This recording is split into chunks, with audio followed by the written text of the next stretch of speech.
Supremo ने कहा भी है कि जब एक जानवर का जनगणना हो सकता है तो हम तो एक मनुष्य हैं, हमारा एक जाति का जनगणना बिहार में होनी चाहिए और जातीय जनगणना होना चाहिए।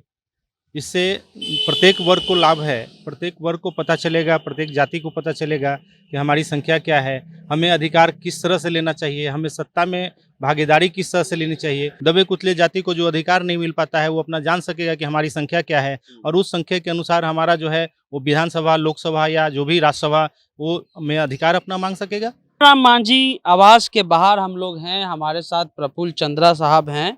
प्रफुल्ल चंद्रा साहब, एनडीए में हैं आप, और संजय जायसवाल कह रहा है कि जनगणना जो है वो अमीर और गरीब ही एक तरह से गणना है, जातीय जनगणना से क्या फायदा होगा हमें कोई बताए।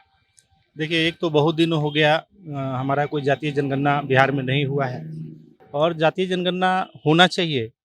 इससे प्रत्येक वर्ग को लाभ है, प्रत्येक वर्ग को पता चलेगा, प्रत्येक जाति को पता चलेगा कि हमारी संख्या क्या है, हमें अधिकार किस तरह से लेना चाहिए, हमें सत्ता में भागीदारी किस तरह से लेनी चाहिए। तो जनगणना तो बिल्कुल हमारे समाज के लिए बहुत ही ज़रूरी है और हमारे सुप्रीमो ने कहा भी है कि जब एक जानवर का जनगणना हो सकता है तो हम तो एक मनुष्य हैं, हमारा एक जाति का जनगणना बिहार में होनी चाहिए। तो आप बीजेपी को नहीं समझा पा रहे हैं क्या? देखिए, वो तो एक अलग बात है, वो तो एक अपना मतलब उनका अपना ये है, लेकिन मैं जनगणना के पक्ष में हूँ, हमारा पार्टी भी जनगणना के पक्ष में है, जनगणना होनी चाहिए। लेकिन बिना सर्वदलीय बैठक के कैसे हो पाएगा?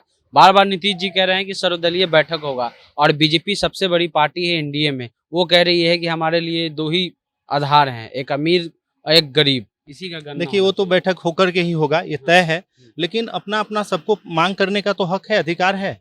अगर वो बैठक में जो होगा वो निर्णय लिया जाएगा, आगे देखा जाएगा। वो पूछ रहे हैं क्या फायदा है, कुछ फायदा बताइए। मैं तो बताया ना कि फायदा तो है, प्रत्येक समाज को, प्रत्येक जाति को फायदा है।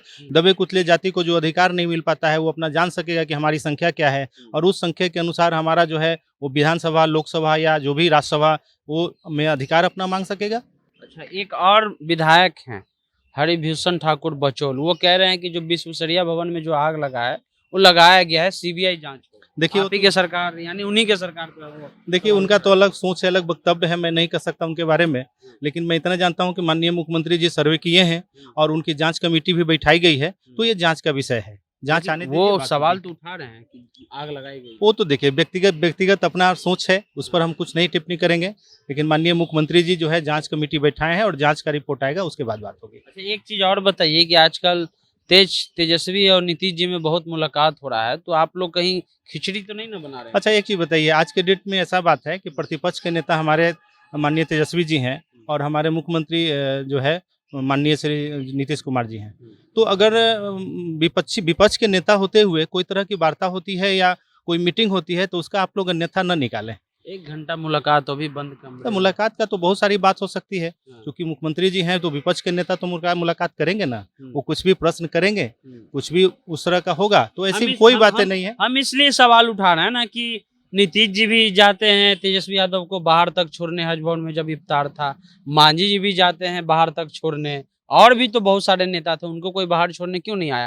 तेजस्वी जी पर आजकल इतना कहा है, आप लोग ध्यान देखिए, वो तो त्योहार की बात थी, वो एक सारे धर्म को लेकर कोई त्योहार की बात थी, वो कोई उसमें कोई राजनीति नहीं था और ऐसा सोचना कि उनको छोड़ने गए गाड़ी तक, ऐसी बातें भी नहीं है। ठीक है, वो दिखाई जरूर दिया लेकिन वो भी निकल रहे थे, वो भी साथ में निकल रहे थे, तो ये कोई अन्यथा बात नहीं है मेरे समझ से। नहीं भाई, हम लोग वहीं थे, उनको गाड़ी में बैठाया, नमस्कार हुआ दोनों में, उसके बाद कहा कि आप निकलिए, उसके बाद वो पीछे से हो सकता है कि जदयू की तरफ से वो इफ्तार पार्टी था, हाँ। तो विपक्ष के नेता को उन्होंने अपना सम्मान दिया या जो भी है। ठीक है। जीतन राम मांझी भी उनको बाहर तक छोड़ने आए। हाँ, तो क्या दिक्कत है उसमें? कोई ऐसी कोई खिचड़ी तो नहीं कोई ना नहीं, बन कोई खिचड़ी नहीं है। एनडीए सब ठीक है, सब एनडीए गठबंधन ठीक है। बढ़िया है, 5 साल सरकार पूरा करेगी, 5 साल इसमें कोई चलेगी। दिक्कत नहीं है। कहा जा रहा है कि राष्ट्रपति चुनाव तक इंतजार किया नहीं, जाए। ऐसा कुछ नहीं है, सरकार चलेगी 5 साल। ठीक है, तो 5 साल सरकार चलेगी। जो भी लोग बोले हैं उनका अपना पक्ष है। इनका कहना है कि जब जानवर की गणना हो सकती है तो इंसान की गणना, जाति की गणना क्यों नहीं होगी। जनता जंक्शन आप देख रहे थे, सनी हमारा नाम है। वीडियो पसंद आए तो यूट्यूब चैनल को सब्सक्राइब कर लीजिए, फेसबुक पेज को लाइक फॉलो करना नहीं भूलिएगा। मिलते हैं अगले वीडियो में, धन्यवाद।